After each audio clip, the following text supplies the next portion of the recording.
Je me suis vraiment... Bonjour, monsieur Aubin. C'est bizarre, monsieur Romain, monsieur Aubin. J'invite mon notre collègue. Ça Alors, marche. euh, s'il veut bien, si ça veut bien marcher.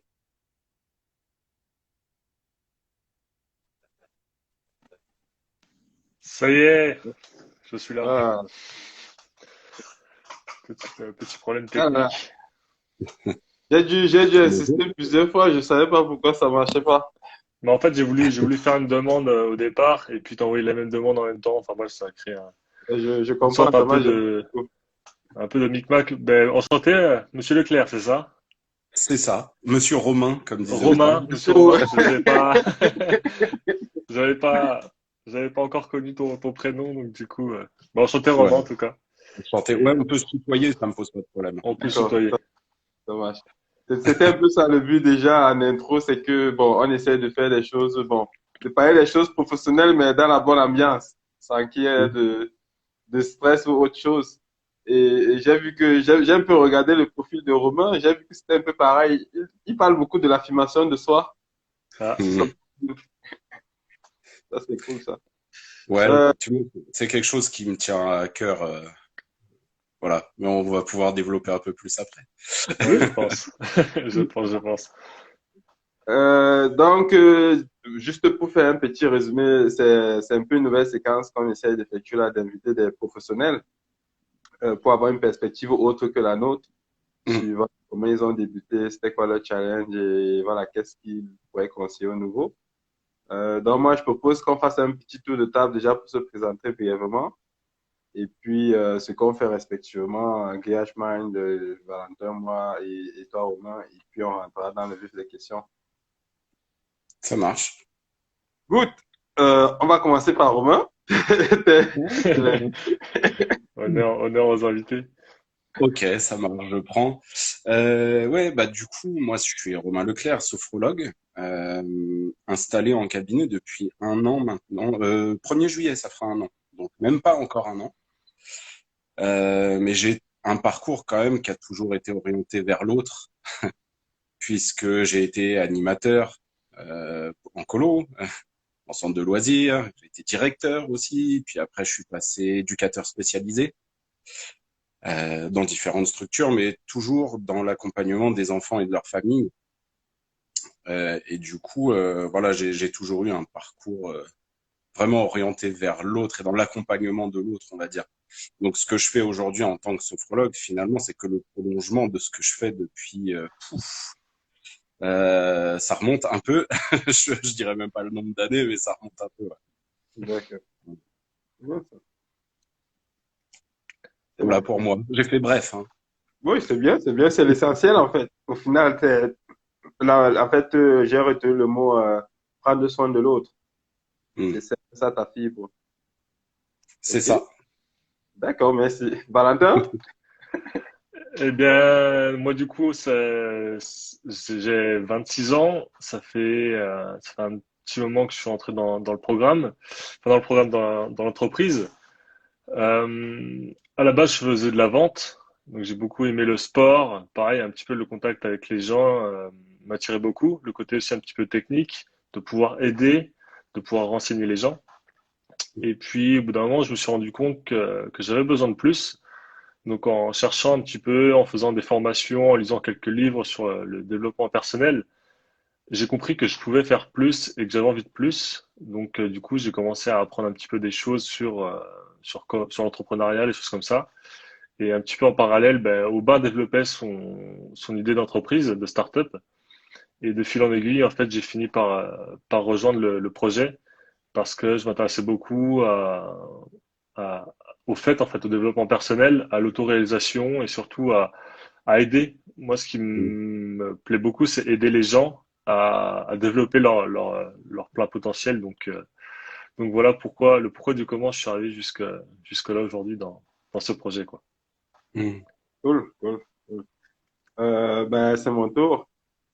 Contrairement à vous, j'étais pas dans un milieu d'hommes, d'humains. je suis ingénieur de base de formation, donc j'ai travaillé à peu près 5 ans dans l'automobile. Par contre, quand je regarde bien, je me rends compte que même déjà dans l'auto, j'étais beaucoup avec l'humain. J'étais dans des postes transversaux, il y avait plus d'humain que de technique. Mais je sentais déjà que c'était pas mon environnement en fait. C'est-à-dire que même dans les discussions, j'étais plus attiré par des choses qui touchent un peu à l'esprit, un peu abstrait.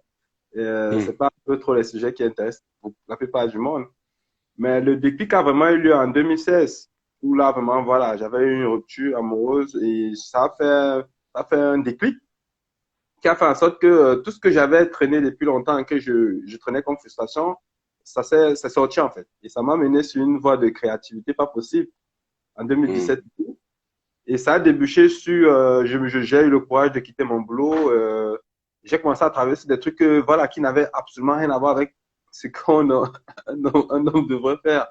Mais j'étais Mm. déjà en conversion en fait, mais je ne le savais pas. Donc j'ai fait à peu près 2 ans, 3 ans, hein, bien sûr. Là, ça a fait un peu plus. Mais globalement, j'ai compris que j'avais des leçons de vie à apprendre, en fait. C'est pas pour ceux que c'est un peu spirituel. Et puis, c'est ça, c'est de là qu'a émergé le projet. C'est pas moi qui ai dit, je vais faire le projet, non. C'est comme ça a émergé naturellement, en fait, petit à petit. Mm. Et c'est quand j'ai commencé à avoir la vue de dessus sur les choses, c'est venu. Par contre, j'étais très, en fait, le seul élément qui m'a permis de traverser ça, c'est justement parce que j'étais motivé par le bien à l'autre, en fait. Le bien à l'autre. C'est-à-dire que même quand c'était difficile, je persévérais parce que je savais que la finalité, peu importe, c'est ça qui devait. Donc voilà, j'ai réussi après, avec le temps à faire graviter pas mal de monde, dont Valentin et d'autres personnes pour m'aider puisque j'ai pas toutes les compétences et tout. Mm. Et aujourd'hui, voilà, on en est là, ça a plutôt pas mal évolué. Et ce n'est que récemment, en fait, quand j'étais avec une thérapeute, qu'on a vu qu'il y avait il y avait un problème. Ouais, il y avait un problème. Voilà. Mm. Et nous, on a un outil, en tout cas, qui nous permet de savoir où chercher, en fait. Et en creusant, ben, on se rend compte que le problème, il est beaucoup plus large que ce qu'on pensait, notamment au niveau du développement des activités des thérapeutes. On se rend compte que c'est un mélange entre beaucoup de choses. Et puis voilà, on en discutera, mais globalement, c'est comme ça qu'on en est arrivé là. Mm. Euh, Aujourd'hui, l'entreprise ne fait pas que pour les thérapeutes. On a un champ beaucoup plus large que ça. On est déjà à s'auto-réaliser. Donc, même si on est ingénieur et qu'on veut devenir pâtissier, c'est l'auto-réalisation. Si on veut se reconvertir professionnellement, c'est l'auto-réalisation. Si on veut devenir énergéticien, c'est bref, de laisser l'opportunité à cette partie de nous qui ne s'exprime pas, voilà, de rentrer en action. Mm. Donc voilà, voilà. Good. Excellent, excellent exposé. C'est clair. Ouais. Il fallait pas que je fasse trop long parce que sinon, C'est vrai, on va très vite dévier et tout. Ouais. c'est vrai qu'on peut Ok. avoir des débats assez rapidement, donc se concentrer sur le sujet est parfois assez compliqué. Good. Euh, je peux peut-être te laisser poser la première question. Bah, il me semble qu'on en a quelques-unes pour Romain. Moi, j'aime tout. La première, c'est tout. La première que je pose quelque chose, c'est Romain, pourquoi est-ce que tu es devenu thérapeute? C'est vrai que tu nous as dit que tu as toujours été, mais qu'est-ce qui a fait que tu deviennes sophrologue et pas autre chose en fait? Est-ce qu'il y a eu un élément en plus par rapport à avant? Précisément sur le métier de sophrologue, Sur le métier de thérapeute en général? ouais, de thérapeute. Comme je disais, je pense que c'est quelque chose qui est en moi déjà depuis longtemps. Tu parlais de développement personnel, ou ben tout à l'heure sur un déclic qui a été pour toi une rupture amoureuse. Pour moi, ça a été la même chose, mais voilà, qui m'a amené progressivement, quand je fais la rétrospective, qui m'a amené progressivement à ce que je suis aujourd'hui. Parce que finalement, je fais pas quelque chose, je suis moi-même, en fait. Je pense que c'est ça aussi qui est important pour moi, c'est d'abord de m'épanouir moi-même avant de faire quelque chose. Et du coup, c'est vrai que mon métier d'éducateur spécialisé m'a permis de me trouver au final. Parce qu'en étant confronté à des situations familiales complexes, ça nous amène indéniablement à se poser la question sur sa propre famille quelque part. Et donc, du coup, sur soi-même. Ouais. Si je pouvais résumer grossièrement et caricaturalement ce que mon parcours, c'est qu'en fait, j'ai fait ma thérapie pendant 10 ans en travaillant en tant qu'éducateur spécialisé, quoi. Ah, c'est bien ça. Voilà. En fait, tu t'es d'abord soigné toi-même. Le parcours était d'abord un parcours de soins pour toi-même. Voilà, Euh, alors on ne le fait pas au travers des personnes qu'on accompagne, hein. J'aimerais pas que mon propos soit mal compris, mais ceci dit, de m'occuper de famille m'a permis de me poser la question sur qui je voulais être, déjà d'où je venais et qui je voulais être. Et en fait, c'est ça qui m'a amené tout doucement à glisser vers vers un métier plus thérapeutique qu'éducatif. Parce que je faisais de l'éducatif. Je te dis, l'éducatif est aussi du thérapeutique, quoi. En fait, Euh, tu es déjà sur ton chemin de développement personnel sans même le savoir au départ, en fait. C'est C'est ce exactement ça. job-là d'éducateur qui t'a permis de prendre conscience parce que il y a des moments où on se dit, mais pourquoi je n'ai pas pris conscience? Enfin, en tout cas, moi, c'est une question que je me suis posée il y a 3 ans, c'est pourquoi je n'ai pas pris conscience 3 ou 5 ans avant, quoi. C'est qu'à un moment, il y a un élément, il y a quelque chose qui se passe, en fait, qui fait qu'on en prend conscience et qu'à partir de ce moment-là, on travaille dessus, quoi. C'est Oui, ce que j'appelle, moi, l'élément déclencheur. Il y en a tous eu un, plus ou moins perceptible, mais voilà, quoi.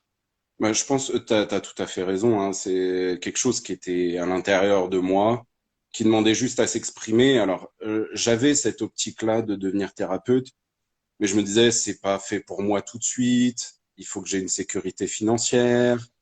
Et en quoi je suis légitime à travailler que pour moi et à entreprendre. Enfin bon, toutes les questions, je pense, auxquelles que beaucoup de gens se posent, hein, quelque part. On se les Et pose du tous, coup, je pense. ouais, ben oui, oui. Et puis, est-ce que je vais avoir du monde qui va venir me voir et pourquoi moi et pourquoi pas un autre? Enfin bon, voilà, Hmm. toutes ces questions-là. Et finalement, un élément déclencheur au travail m'a permis de franchir le pas, en fait, de me dire, je veux plus faire mon métier comme je suis en train de le faire. Il y a trop de limites. Je suis trop limité. Alors, c'est normal, hein, quand on travaille dans le salariat, on a aussi un cadre légal. Hmm. Alors, ça veut pas dire qu'entrepreneur, on fait ce qu'on veut non plus, mais voilà. En tout cas, dans ma façon de voir les choses, de voir mon travail, j'étais trop limité. Et je pense que voilà, un événement, enfin, c'est même pas je pense, j'en suis sûr. C'est un événement précis qui m'a fait dire, il faut que tu te mettes en action maintenant, quoi. Hmm. Voilà. Je pourrais pas dire mieux. En tout cas, sur le côté limité, j'avais la même sensation, en fait, de se dire, bah, je suis capable de plus, mais mon Mm, travail aujourd'hui ne me permet pas, en fait, de l'exprimer. Donc, mm, je comprends tout à fait. c'est ça. Et du coup, tu t'es lancé depuis, tu as dit 1 an, ça fait 1 an que tu as ton cabinet, ça fait quelques années peut-être que tu pratiquais aussi avant. Pas du Euh, tout. Pas du tout? Ok, Et non, non, parce que du coup, j'ai quitté mon travail d'éducateur spécialisé juste avant, en janvier 2020, donc juste avant ok. toute la crise sanitaire, tout ça. Comme quoi, des fois, les éléments sont tous réunis. J'ai eu des soucis administratifs qui m'ont empêché d'ouvrir dès février. Ouais. Et finalement, tant mieux, parce que là, pour le coup, ça aurait été une catastrophe. Et du coup, j'ai ouvert ouais, le 1er juillet 2020. Voilà. Ok, d'accord. Ok, ok. Et du coup, depuis que tu as commencé, quels sont les plus gros problèmes que tu as rencontrés, euh, auxquels peut-être d'autres sophrologues qui aimeraient se lancer aimeraient éviter de faire soit comme erreur ou comme difficulté, en fait. Bah, la difficulté, elle est déjà propre à soi-même si déjà on arrive à se lancer sans se mettre trop de barrières. Ouais, Déjà, déjà, on a fait 90% du travail c'est vrai. parce il y a la question de la légitimité. Aubin me disait tout à l'heure, moi, c'est quelque chose sur lequel je m'attelle beaucoup, à savoir la légitimité, l'affirmation de soi, l'estime de soi, la confiance en soi. C'est des thématiques qui me parlent énormément parce que je suis passé aussi par là et qu'il a fallu que je travaille sur moi pour avancer. Et je pense que déjà l'entrepreneuriat, c'est ça, c'est déjà savoir qui je suis, où je vais et dans quelle étagère, si on complète tout. Mais voilà. Après, le questionnement quand on ouvre, c'est mais est-ce que je vais avoir du monde en fait? Est-ce que les gens vont me trouver quoi? Hmm. Parce qu'on a la certitude. On avait pu en échanger il y a quelques mois avec Aubin au téléphone. Et c'est vrai que du coup, il y avait cette question de, mais c'est pas magique, quoi. C'est comme si on pensait, on ouvre un cabinet, les gens vont venir nous voir, c'est normal, quoi. On est unique, voilà, c'est normal, les gens vont venir nous voir. Ben non, C'est ça comme marche pas. l'inscription sur Doctolib et puis la page Instagram. Voilà, c'est exactement ça ne fait pas tout. Parce que, voilà, effectivement, il y a des arguments aussi commerciaux derrière toutes ces plateformes-là, hein, qui se tiennent, mais qui sont pas valables pour tout le monde. Voilà. Bah, c'est surtout que c'est un outil en fait. Une fois qu'on a l'outil, il faut aussi savoir s'en servir et C'est tout. travailler avec cet outil. Si l'outil est posé dans un coin, bah, forcément, il sert pas à grand-chose quoi. Euh, C'est ça, complètement. enfin voilà quoi. Et Après, après, effectivement, il y a aussi le contexte crise sanitaire, Mm. c'est-à-dire comment aller chercher les gens alors qu'ils ne sortent pas de chez eux. Et ça c'est la question quand même. Comment toucher les gens, quoi. Et ça, pour le coup, effectivement, Internet est un très bon outil, mais encore une fois, Valentin, tu disais à juste titre, ce n'est qu'un outil, quoi. en fait, tu l'as bien dit en intro, tu as dit c'est déjà travaillé ce soir parce que avant même de parler d'outils, tous ont leur utilité, hein. C'est juste Mm. le contexte. Il faut déjà être prêt à vouloir l'utiliser. Donc, Mm. quelque part, il faut déjà accepter l'idée de proactivité. C'est tout comme, mais si déjà il y a une résistance vis-à-vis de la proactivité, ben forcément, on reste dans l'attente. Donc, ça, au final, ça revient toujours sur les principes liés à nous, Mm. qui font que ben, si ces principes sont débloqués, si on arrive à passer le cap de la légitimité, tout ça, ben, après, on sait mettre tout ce qu'il y a en avant. Mais Ouais. du coup, comment est-ce que tu as vaincu les problèmes liés à la légitimité, par exemple? Bah, moi, je me disais, c'est beaucoup lié à la comparaison, en fait. Mm. C'est un autre point aussi de la difficulté, c'est de se comparer à tous les autres sophrologues, parce qu'en fait, c'est un métier qui est en pleine expansion, et du coup, il y a des gens qui sont installés depuis longtemps, beaucoup qui s'installent encore, comme moi je l'ai fait l'année dernière, plus récemment, mais c'est de se dire, mais pourquoi ils viendraient me voir moi alors qu'il y en a d'autres qui sont là depuis plus longtemps et leur site internet il est mieux fait et ils ont l'air ils ont des meilleurs commentaires et trucs et machin, et en fait c'est là où on se rend compte que, alors j'ai la chance de bien être drivé à la fois par ma compagne qui elle est entrepreneuse aussi dans un autre domaine, mais du coup qui a le côté beaucoup plus commercial, et ce qui aide beaucoup. Je suis installé avec un ostéopathe, ce qui rend aussi les choses peut-être plus simples, qui est installé depuis plus longtemps. Donc sur la légitimité, j'ai pu le travailler avec eux, par exemple. Ils me disaient, mais si les gens viennent te voir, c'est toi qui viens de me voir, c'est pas quelqu'un d'autre.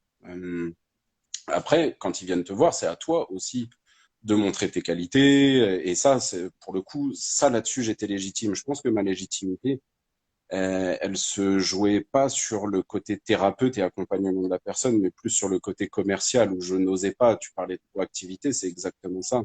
Je me disais, moi, le commerce, c'est pas pour moi et je fais pas une activité de commerce, je fais une activité thérapeutique. C'est un gros problème ça parce qu'il y a le côté proactif, comme tu l'as dit, et il y a le côté Mm, commercial. Parce que tu mm, peux essayer d'être proactif, mais si t'aimes pas le côté commercial, bah, ça va être compliqué en fait. Tu ouais, vas chercher des sortes de déviations en fait, en faisant des choses indirectes, mais c'est mm. pas comme ça que tu crées une connexion émotionnelle avec les personnes qui souhaiteraient peut-être te rencontrer quoi. Ouais, c'est exactement ça. Et du coup, c'est vrai que, alors, le contexte sanitaire n'ayant pas aidé aussi sur le côté Hmm. commercial en direct, ceci dit, moi, pour le coup, ça a été un avantage, c'est que ça m'a permis justement, de trouver un dérivatif et de mettre le pied à l'étrier sur le côté commercial, de manière indirecte. Et du coup, aujourd'hui, je suis beaucoup plus à l'aise dans le contact direct pour parler de ce que je fais, quoi. Voilà. Non, ça, c'est bien ça. Ça, c'est bien. Et comment est-ce que quand tu rencontres quelqu'un qui connaît pas du tout la sophrologie, tu vois, comment est-ce que tu abordes la question? Est-ce que tu commences par définir la sophrologie en général ou bien c'est quoi ton approche en fait? Alors, la définition de la sophrologie, ses origines, tout ça, tout le monde peut le trouver sur Internet. Moi, je pars du principe qu'en fait, les personnes, ce qu'elles ont besoin, c'est de savoir très clairement et de manière très ciblée ce à quoi ça peut leur servir. j'ai une capacité à banaliser mon métier, qui est, en tout cas quand j'en parle, hein, pas dans la pratique, mais à banaliser la manière dont j'en parle sur gestion du stress, gestion des émotions. Parce que au final, un problème de sommeil, un problème pour passer son permis de conduire, hein, tout ça à la base, qu'est-ce qu'il y a? C'est un stress. Et du coup, voilà, l'idée, c'est juste de banaliser, d'en dire l'essentiel finalement de à quoi sert la sophro. Euh, et après, je peux développer un peu plus. Tout à fait, tout à fait. Valentin, je t'ai réinvité puisque tu nous avais un peu Oui, quitté. oui, la connexion qui est de haute qualité ici à la campagne. Donc, on a bien fait d'intervertir. D'habitude, c'est moi qui lançais les appels. On a bien fait que ce soit Ouais. Aubin pour une fois. Euh, donc, oui, On n'a pas. j'ai un peu loupé la dernière phrase, mais bon, c'est pas grave. Ouais, en fait, Romain disait que justement, quand j'ai posé la question de savoir comment est-ce qu'il s'y prend quand il rencontre quelqu'un pour lui parler de la sophrologie, et donc il expliquait qu'il était très à terre, voilà, il parlait de ça aide contre le stress, contre les émotions, comme première phrase, et puis voilà, après il peut développer, mais il ne cherche pas à compliquer plus que ça, parce que il a dit une phrase qui est trouvée très pertinente, il a dit les gens ont besoin de savoir en quoi ça les aide eux, clairement. C'est pas juste la diffusion générale. Donc, quelque part, il y a un travail de personnalisation que Romain fait, j'imagine, à chaque fois. C'est ça. C'est ça, parce que quelqu'un qui va venir me voir parce que stress aux examens, parce que problème de sommeil, parce que problème de concentration, bah, je vais axer de toute façon mon accompagnement sur sa problématique. Donc autant lui présenter tout de suite à quoi ça va lui servir. Si une personne vient pour, je sais pas moi, pour des troubles du sommeil, je vais pas lui parler d'une préparation autour d'une grossesse et d'un accouchement, par exemple. Ça n'a aucun sens. Voilà. Il pourrait être un peu perturbé, c'est clair. Ça peut, surtout si c'est un homme, quoi. Mais Good. Mais quand je posais la question dans un sens beaucoup plus large, tu vois, quand quelqu'un vient vers toi, il a déjà mal, donc quelque part, il a déjà conscience d'un problème. Mais imaginons, on a une sophrologue là qu'on accompagne qui est dans le sud, tu vois, elle est entourée de plein de personnes, mais c'est un milieu où il y a beaucoup d'agriculteurs. Donc, c'est des gens qui vont pas nécessairement venir vers elle. Donc, la question, c'est si elle devait aller vers eux et qu'elle devait être capable, du coup, de leur montrer que quelque part, même s'ils n'en ont pas conscience, ils ont des problèmes de stress, tout ça, et que la sophro pourrait aider dans ce sens-là. Dans ce genre de situation, toi, tu prends comment quand la personne que tu as en face de toi n'a pas conscience que son bien-être mental peut être adressé par la sophro? Hein, Bonne c'est une question. très bonne question, Robin. Il y a quand même quelques indicateurs de stress qu'on trouve partout, hein, entre les tensions dans les trapèzes, les problèmes digestifs, des soucis de sommeil, à l'endormissement, des troubles alimentaires. En fait, tout ça, c'est des facteurs de stress qui sont assez, enfin, en tout cas, des symptômes, pardon, de stress qui sont assez faciles à, à déceler. Et quand je discute avec des personnes et qui me disent, mais en quoi j'aurais besoin, moi, de la sophro? C'est les premières questions que je pose. Est-ce que tu dors bien? Est-ce que tu manges bien? C'est bien ça. Ah, vous Ça, avez déjà un peu une technique magnifique. c'est vrai. Mais j'invente rien en plus, hein. Ouais, justement, c'est tellement simple que on n'y pense pas, mais pourtant c'est vrai.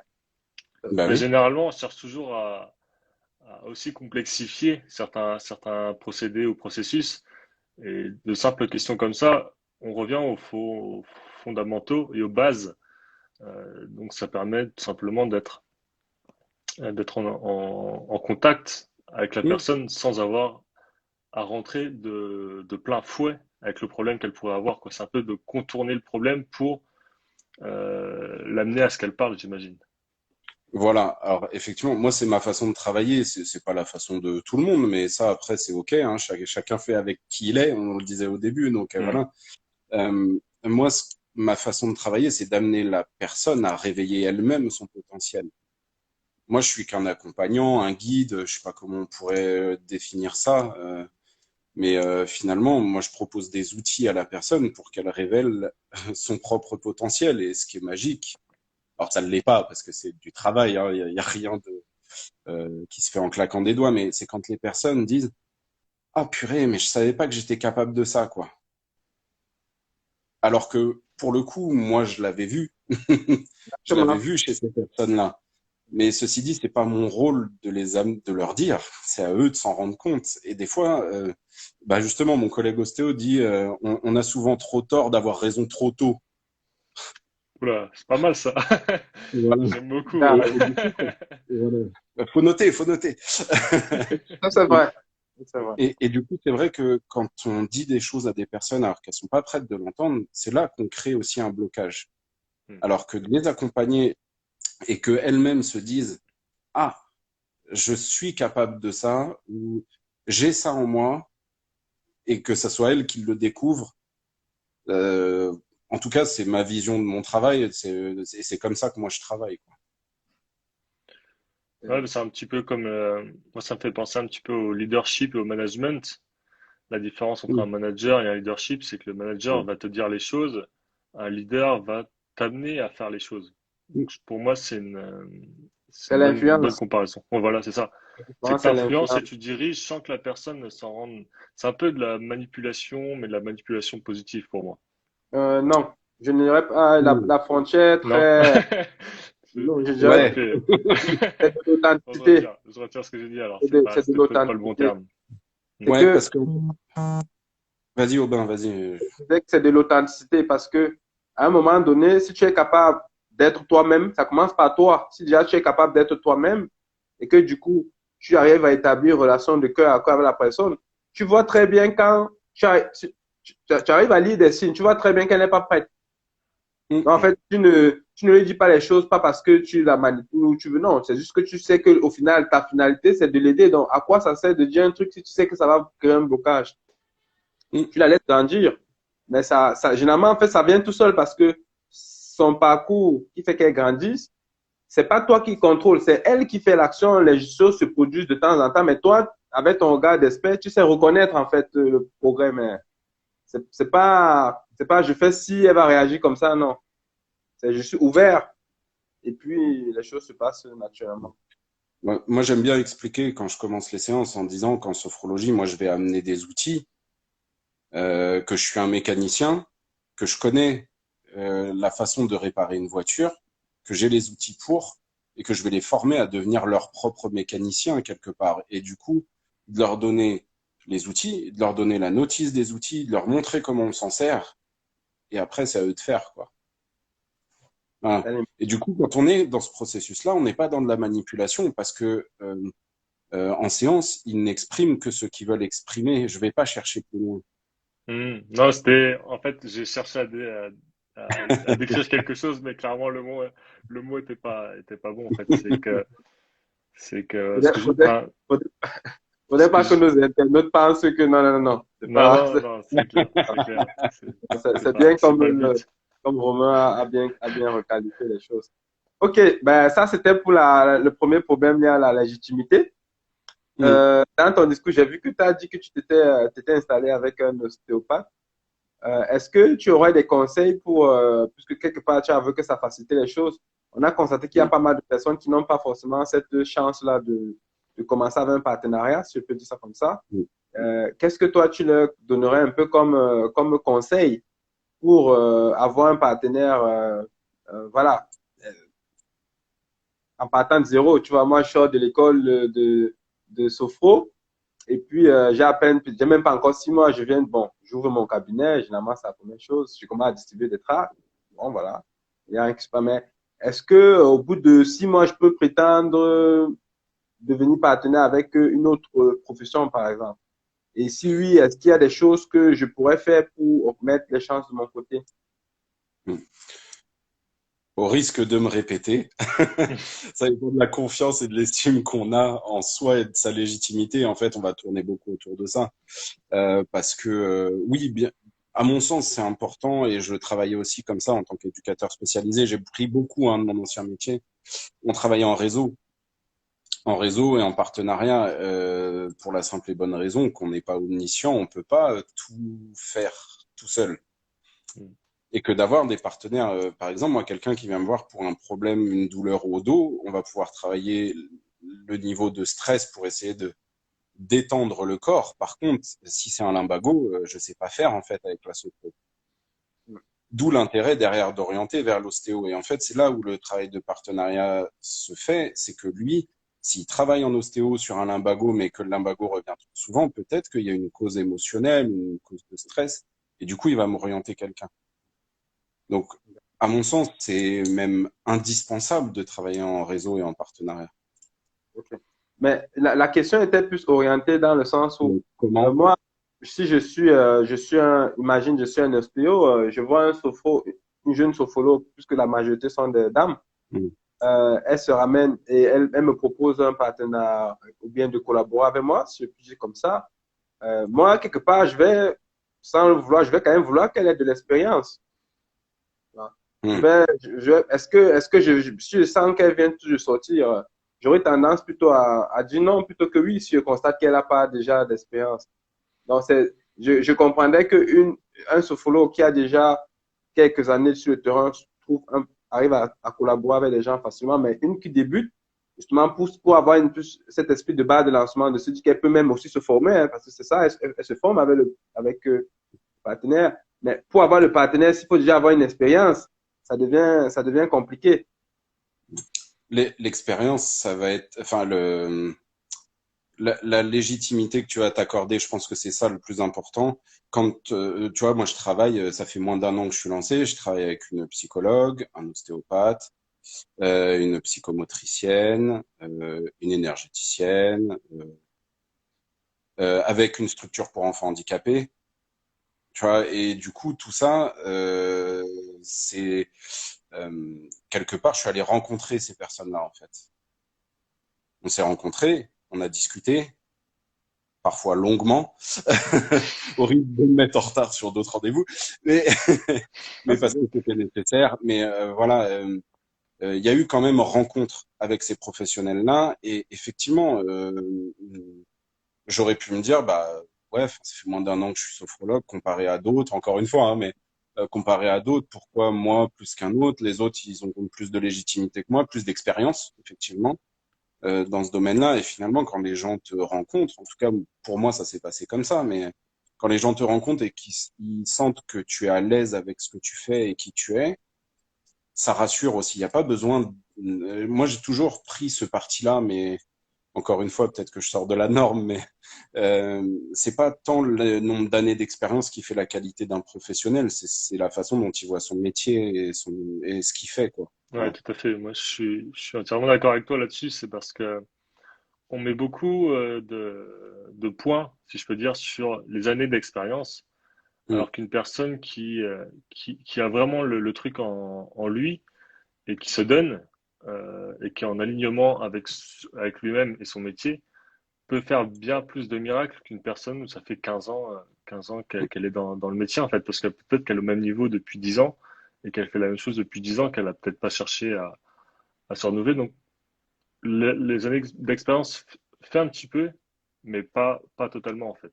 Et c'est vraiment le Oui, feeling entre les personnes qui fait que, est-ce que déjà tu as le mindset pour te dire, ouais, elle vient de commencer cette personne-là, mais je sens qu'elle peut aller loin, ou mm. alors tu dis, bah non, moi je cherche juste des gens qui ont 15 ans d'expérience avant de faire un partenariat. Mm.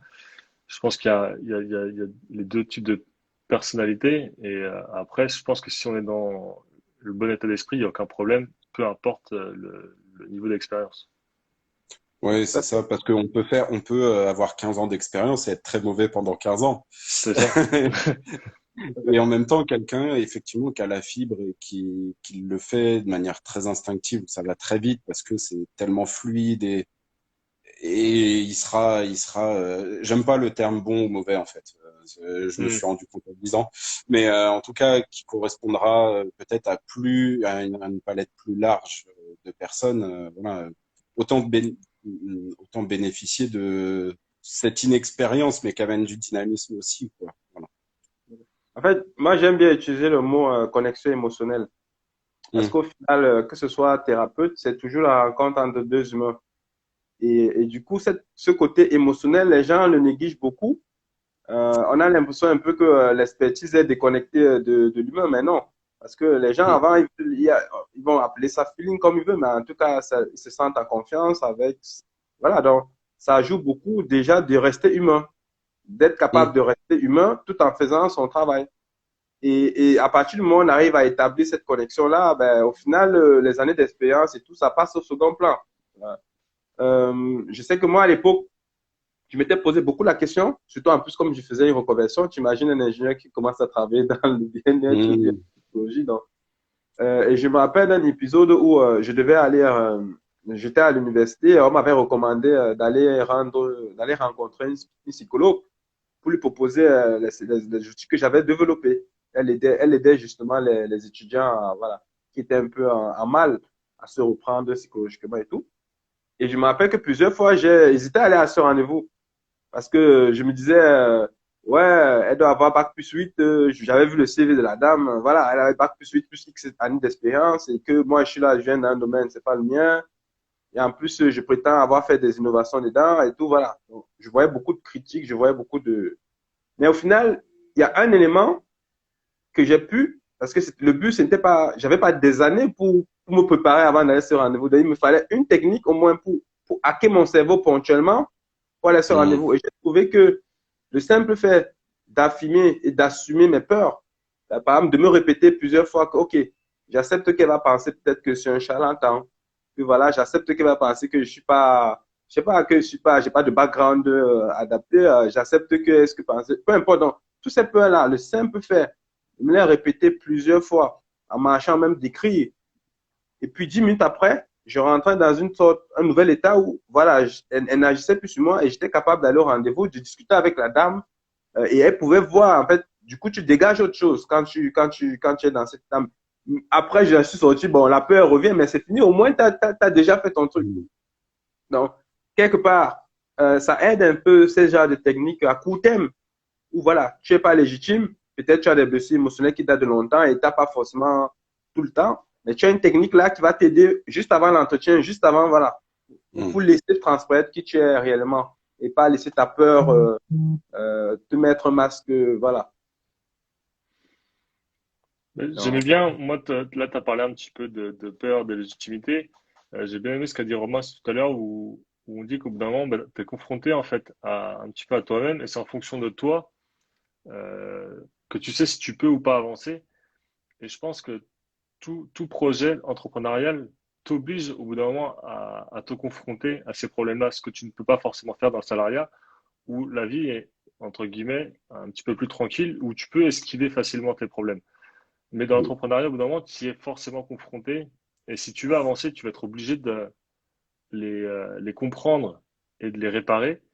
Enfin, on parle surtout de blessures émotionnelles. Tant que tu le fais pas, tu pourras pas aller plus loin en fait. Donc, c'est Mm. un développement personnel interne que tu es obligé de faire si tu veux aller plus loin. Ah oui, moi, je te rejoins tout à fait, Valentin, sur cette question-là. Euh, Certaines personnes que je reçois, moi, en cabinet, enfin, pour 80%, se posent la question quand même de leur place dans leur travail. Hmm. C'est quelque chose qui revient quand même assez régulièrement et ils souhaitent entreprendre. La plupart, c'est ça, hein. Et, C'est exactement ça. Si on est là, c'est à peu près pour ça. Donc, voilà. Tu vois, j'ai Et du souri, coup, mon sourire est devenu tout là et tout quand tu as dit ça. mais c'est vrai que du coup, ces personnes-là, très vite, se remettent hop, avec leurs défenses et qui sont liées à leurs blessures, hein, très clairement. hmm. Ils disent, mais soit j'ai pas la légitimité, soit je vais attendre d'avoir l'argent pour pouvoir le faire, soit Énormément je ça. vais attendre que les conditions soient réunies, soit hein, et tout de suite ils se freinent et je leur disais, mais vous savez qu'en fait, ou alors non, mais à mon poste, je suis indispensable. Alors du coup, parfois mes propos peuvent être un peu Ouais. durs, mais Ouais, c'est ça. c'est de Essaye leur de dire, mais partir pour voir si c'est indispensable, quoi. c'est exactement Hmm. ça. Et je leur dis, mais demain, très clairement, là, on vous met la pression avec des réunions, des choses comme ça, hein, vous êtes débordé de travail, vous n'arrivez pas à dire non, mais demain, vous partez, vous êtes remplacé. C'est comme Hmm. ça. vous êtes quelque part un pion dans un échiquier, en fait. Vous avez certes de grandes compétences professionnelles, c'est pour ça que vous êtes à ce poste-là et qu'on vous garde à ce poste-là. Mais par contre, si c'est insupportable pour vous, mettez-vous en tête que si vous partez, vous êtes remplacé. C'est Et ça. effectivement, l'entrepreneuriat, le salariat, c'est ça. Et l'entrepreneuriat, on est seul avec soi-même. Hmm. On est dans le faire parce qu'on amène une expertise, mais par contre, on est aussi dans le être parce que on est notre propre patron. On, notre stratégie de communication, c'est nous qui la faisons. L'accompagnement des personnes, c'est nous qui le faisons. Enfin voilà. Et du coup, ça demande à beaucoup travailler sur soi, quoi. Mais ça me fait repenser, tu as dit un truc intéressant tout à l'heure où tu as dit je ne fais pas de la sophrologie, alors j'ai plus les termes exacts, mais je suis en fait un peu la sophrologie parce que tu es en alignement avec toi-même en fait. Mm. C'est qu'on a tendance à séparer le travail et la vie personnelle, euh, mais au final, c'est pas forcément une très bonne chose de dissocier les deux, parce que si tu fais ce que tu dois faire, et par rapport, je dirais un petit peu ta mission de vie, et ce que tu es dans le domaine auquel tu es fort, c'est forcément toi-même au travers d'un Mm. travail, mais c'est toi-même. Et enfin, je sais plus les termes que tu as utilisés, mais en tout cas, c'était très intéressant. Il avait dit que Oui, ça voilà, fait c'est ça. son Mm. premier parcours, c'était d'être. Et ensuite, en étant, il était thérapeute. Donc, Mm. pour lui, aujourd'hui, c'est être qui passe avant être thérapeute. Et c'était un peu ça qui Le, décrivait. voilà, le être passe avant le faire. Voilà. Mais par contre, je voulais apporter un petit bémol là à ce que tu as dit, Valentin, c'est que on n'a pas tous le même niveau de maturité dans notre parcours. Chacun a son parcours. Et Mm. du coup, chacun n'a pas la même perspective sur c'est quoi, qu'est-ce que je veux faire. Et sans vouloir, voilà, qu'on soit salarié ou pas, c'est pas ça le problème. On peut être salarié et trouver son compte. Il y a des gens qui s'épanouissent bien, c'est pas ça le problème. Il y a des gens qui ont des carrières, qui font aussi du développement personnel. La question, en fait, c'est quand tu te mens à toi-même. C'est là où le problème, quand tu as un problème et tu ne veux pas voir, tu veux faire l'autruche, c'est là où il y a un souci, en fait. Parce que tu Mm. accumules des frustrations. Et au final, quand on regarde aussi l'entrepreneuriat, c'est pas comme si parce que tu es ton patron, ça va te couler douce. Non, au contraire. Non, peut-être tu viens, ce qui t'attire, c'est ce que tu aimes faire. Mais pour arriver à avoir quelque part des résultats, comme tu es dans le faire, il y a aussi des choses que tu n'aimes pas faire. Sauf que Mm. tu vas apprendre à le faire. C'est Donc, ça. Mm. j'aime bien souvent nuancer pour dire qu'au final, c'est une question d'évolution. Voilà, chacun a son parcours, chacun a sa vitesse. On n'est pas là dans le jugement. C'est juste que voilà, le point de départ, c'est chacun d'entre nous. Il n'y a pas quelqu'un qui va venir voir à l'intérieur de toi à ta place. Tu dois déjà faire ton check et te dire, bon, là, il y a Mm. un problème, il faut que ça change. Déjà, ça, c'est la base, avant même de. Donc, voilà, c'était juste un petite clarification que je voulais T'as bien apporter. fait. Un petit Euh, complément, quoi. ouais, exactement. Une petite addition. Voilà. Ok. Mais là, je pense que du coup, on a pas mal baladé le point sur les challenges que tu avais rencontrés. Donc, j'ai retenu Mm. légitimité, j'ai retenu voilà, quelques tips pour savoir interagir avec les gens qui ne sont pas forcément conscients que la sophro peut aider. Quelques tips pour aller voilà, vers la recherche de partenariat et pas se dire que voilà, comme on vient de débuter, c'est mort. Ok, Ouais, et puis éviter la comparaison aussi. exactement. On va avec la légitimité, mais pour le coup, je suis passé par là en me disant, mais telle personne a plus de clients, patients, en tout cas que moi, comment ça se fait, hein, on n'en est Ouais. pas tous au même La point, chacun jalousie, fait du coup, la jalousie naît aussi. Mais surtout au niveau des résultats aussi. Quand on regarde un petit peu à droite à gauche, généralement, ce qu'on voit, c'est ceux qui ont les mieux réussi. Et on espère en fait atteindre le même résultat et Mm. très vite. Alors qu'on n'imagine pas, des fois, ça fait peut-être 2, 3, 5 ans qu'ils ont travaillé sur ce sujet ou ce domaine. Ouais, bah oui. Ok. Ok, c'est bien. Je propose qu'on passe à la question d'après, du coup. Mhm. On a vu, c'était quoi les challenges que toi, tu avais vu. Bon, tu nous as donné des tips. Toi, du coup, aujourd'hui, au final, tu es de cette génération. Tes problèmes sont d'actualité encore, puisque c'est depuis 2020 que tu es installé. Qu'est-ce que tu recommanderais, du coup, de façon, voilà, s'il y avait trois ou cinq grands principes voilà, que tu recommanderas à un thérapeute qui est là, qui va sortir dans 6 mois, qui est sorti là. En plus, ça tombe bien, la phase du Covid semble un peu s'éclaircir. Bon, Hmm. Qu'est-ce que tu recommanderais pour que les gens prennent conscience et ne soient, au moins mentalement, soient prêts à ce qui les attend sur le terrain? Ah. Euh, c'est une très bonne question encore. Il y a que des bonnes questions. Euh, je pense que déjà, on le dit depuis tout à l'heure, c'est être clair avec soi-même. Mais ça, voilà, on va passer rapidement puisqu'on en parle depuis tout à l'heure. Mais c'est vraiment, Valentin le disait, j'aime bien le terme, être aligné avec qui on est, quoi. Voilà. Euh, je pense qu'après, il y a quelque chose de l'ordre aussi de l'adaptabilité. Ce qui est important, c'est de pas rester figé. Certaines personnes, quand ils font de la sophro, ils ont une idée précise. Quand ils sont en formation, ils ont vraiment une idée précise de quel public ils veulent accompagner, euh, quels sont leurs horaires et les jours de travail qu'ils veulent faire. Bien sûr que c'est important de cibler ce qu'on veut faire et comment on veut le faire. Ça, je le remets pas en question. Par contre, il faut garder la souplesse nécessaire pour pouvoir accompagner les personnes qui se présentent à vous. Je suis très partisan du si les personnes viennent me voir, c'est que quelque part j'ai les clés pour les accompagner. Voilà. Et du coup, ça m'est arrivé d'accompagner des problématiques où pour le coup je me sentais pas de le faire à la base, quoi. Et je me suis un peu challengé en disant bah allez si on y va quoi. Et si jamais je me rends compte que c'est vraiment pas possible, alors ça c'est un travail sur soi à faire, c'est de se dire non, c'est en dehors de mon champ de compétences, donc on peut s'arrêter là, quoi. Voilà. Mais je pense que l'adaptabilité, c'est quelque chose.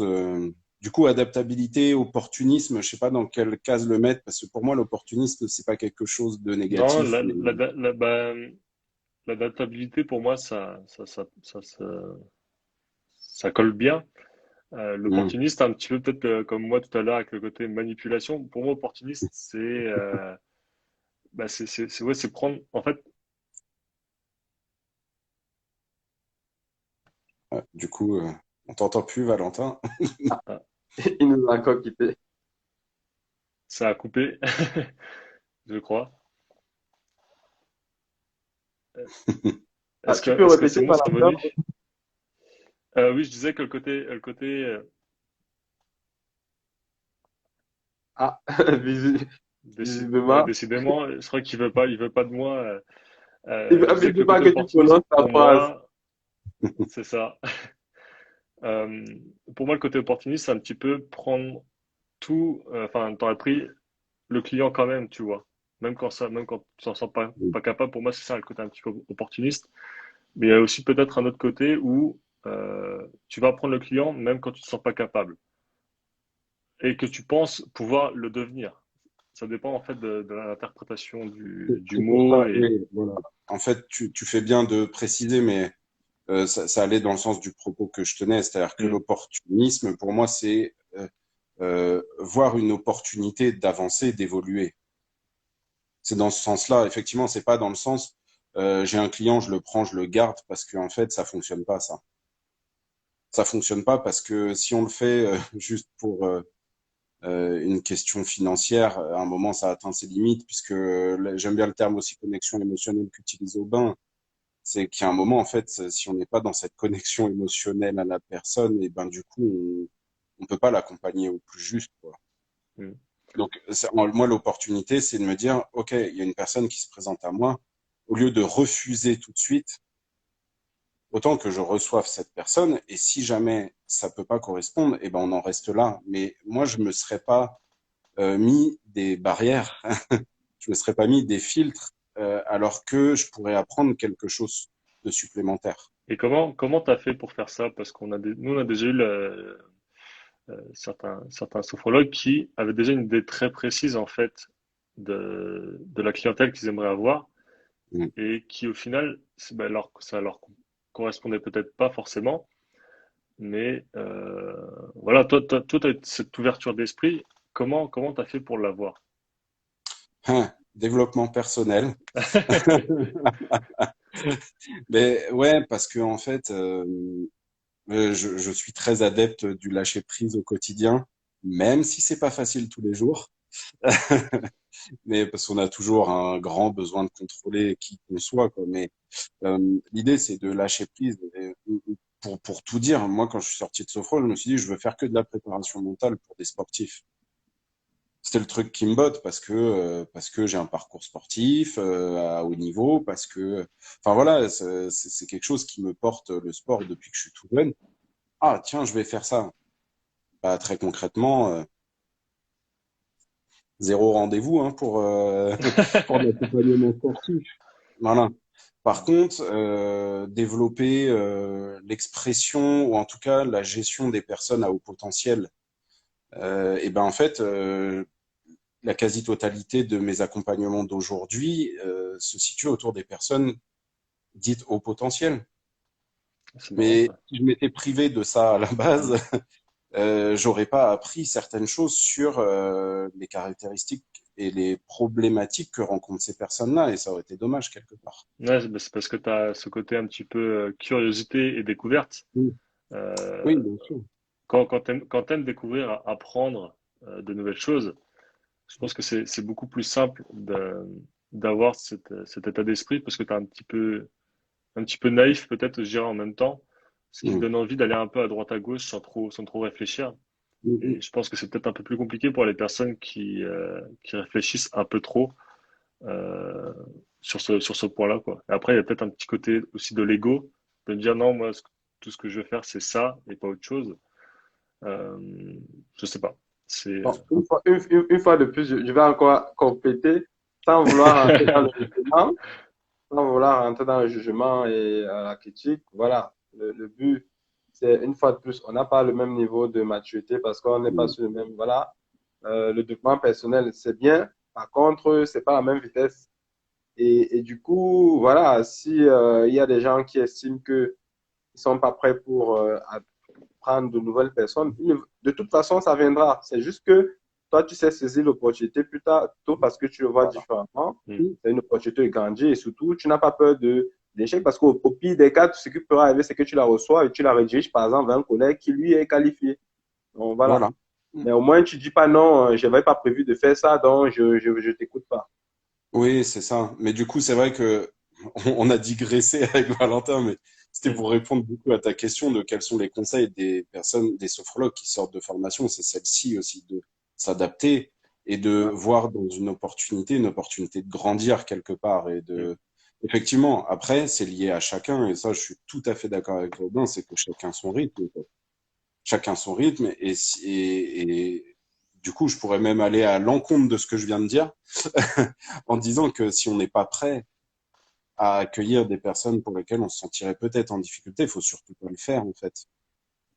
C'est là où on se met soit en difficulté, mais aussi la personne qu'on reçoit, quoi. Et voilà, les deux s'entendent, mais effectivement, ça dépend de à quel niveau on se trouve déjà. Alors c'est pas non pas à quel niveau, mais euh, qu'est-ce qu'on a déjà travaillé sur soi, voilà.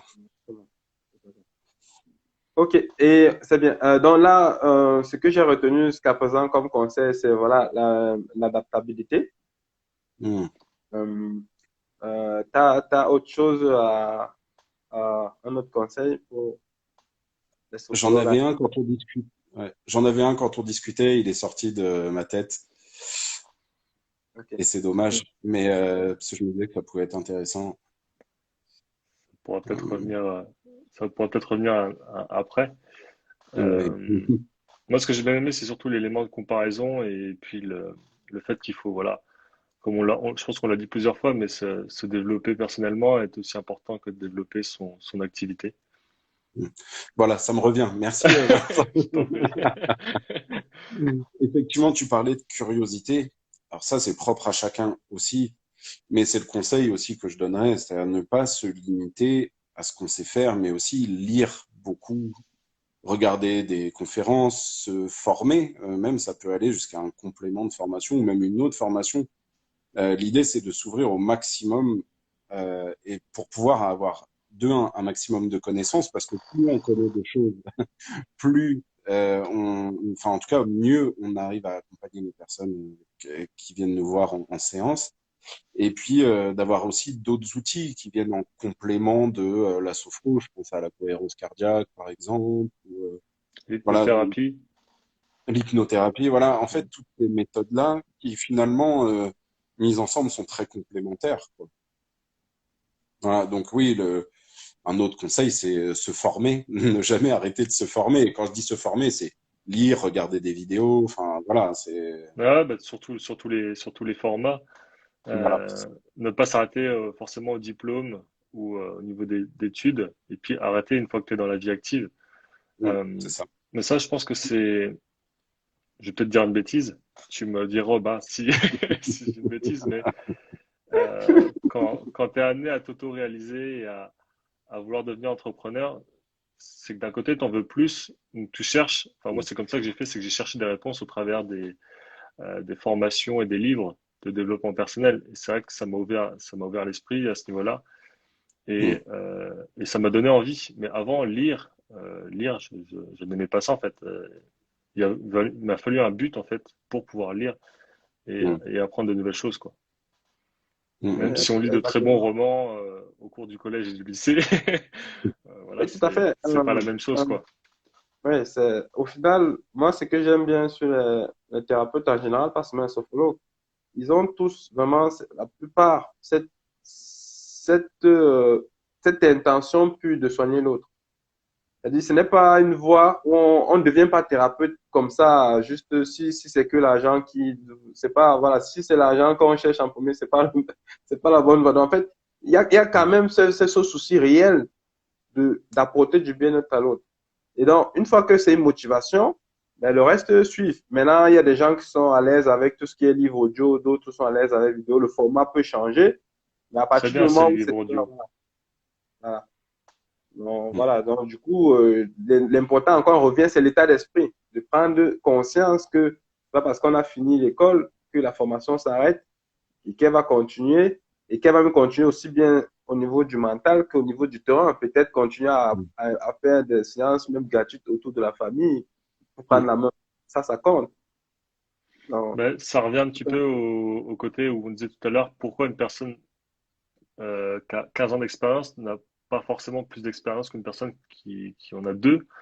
C'est que si la personne arrête de se former au bout des 2 premières années de son activité, elle aura peut-être le même niveau parce qu'elle ne s'est pas formée plus en fait. Et Mm. généralement, les choses évoluent, enfin le monde évolue toujours, donc c'est important de s'adapter toujours au monde actuel, quoi. Mm. Voilà, petite Good. précision. OK. Donc, je reviens sur la question. Là, on a retenu, voilà, il ne faut pas se comparer. Voilà, la légitimité, il faut se développer, il faut être adaptable. OK. Il faut retenir qu'il faut continuer à vous former, que ce soit bien mentalement que sur le terrain. Mm. Est-ce que tu en aurais un autre? Là, comme ça, non. Je pense que la C'est liste, déjà, on en a oublié, mais je pense que la liste Oh. était pas mal. ouais, c'est déjà pas mal. Je pense que avec tout ce qu'on a dit aujourd'hui, là, c'est déjà pas mal. On va pas tout dire non plus en une vidéo. C'est ça. On n'a pas la prétention de vouloir tout couvrir. Mais en tout cas, c'est déjà bien d'avoir ta perspective, tu vois. Il y a des choses que tu dis qui convergent avec ce qu'on a déjà plus ou moins aussi constaté. D'autres, tu as beaucoup plus de recul, tu as plus le regard du thérapeute. Voilà, c'est un peu ça le but, c'est d'avoir, voilà, de ramener voilà, ce recul beaucoup plus expérimenté que le nôtre. Mm. Et puis, voilà, je pense que de fil en aiguille, on essaiera d'essayer d'avoir d'autres personnes, d'autres thérapeutes qui veulent bien participer. Le but est vraiment de faire prendre conscience parce qu'on s'est un peu rendu compte au final, le problème, c'est pas même pas tant les stratégies, tout ça, tu vois. C'est vraiment déjà d'adhérer à certains principes de base qui Mm. sont que, voilà, les gens, ils ont besoin qu'on leur explique en quoi la sophrologie peut les aider personnellement. Ça, c'est important. Donc, quelque part, on s'intéresse déjà à eux avec des mots simples de Mm. leur problématique et que ça demande une posture de proactivité. Qui fait que, ben, on va devoir travailler sur nos peurs, entre autres, la légitimité et tout ce qui va avec. Donc, au final, c'est quelque chose qui est courant, mais déjà d'être à l'aise avec ces principes-là et puis le reste suit. Mais si j'en ai contre ces principes, ben, on trouvera que c'est compliqué et on va se retrouver au bout d'un an, 2 ans sans avoir fait. Et malheureusement, beaucoup de personnes démissionnent après, beaucoup de personnes lâchent métier de thérapeute parce que elles ne se retrouvent, mais généralement, elles n'ont pas forcément fait ce qu'il fallait faire. Mm, mm. Ouais, tout à fait. Eh ben, Ben, c'était un beau mot de la fin. non, on va laisser le mot de la fin à Romain, c'est lui l'invité, donc quand même, C'est c'est pas. vrai, c'est vrai. Ouais, C'est moi qui conclue. exactement. Non, Avec on une n'aura belle plus qu'à phrase, dire au revoir à la prochaine. avec une belle phrase philosophique comme au départ, ça serait top. Ah ouais, non, mais vous mettez la barre haut, là. Non, bah après, voilà, je pense que le l'entrepreneuriat, que ce soit en sophrologie ou autre chose, ça demande toujours effectivement de s'adapter, mais aussi d'innover, d'oser. Du coup, je pense que c'est ça qu'il y a à retenir aussi, c'est oser, c'est dépasser ses peurs, ses barrières, ses limites, et puis d'y aller. Des fois, vaut mieux faire un petit saut dans le vide, et puis on se rend compte qu'il y a une piscine en dessous. Ça va, Valentin, pour la fois de philosophie? Parfait. Magnifique. Faut sauter à l'eau, quoi. Voilà, faut sauter à l'eau, parce que même si de haut, ça paraît pas profond, ça se trouve, il y a quand même de quoi amortir derrière. Exactement. Exactement. Ça tombe bien, on est en été, je pense qu'on va aller à la piscine bientôt. Donc. Voilà, c'est ça. Cool, cool, cool. Ben, sur ce, monsieur, je vous dis merci. Monsieur Romain, monsieur Valentin, Oui, monsieur. ça y est, je suis encore là. Je suis encore là, je tiens, je tiens. En tout cas, merci beaucoup à toi, Romain, Merci à vous pour deux. cet entretien. Et puis à très bientôt, peut-être. Avec Ouais, plaisir. ça marche. Merci. Salut Ciao. tout le monde. Ciao, ciao.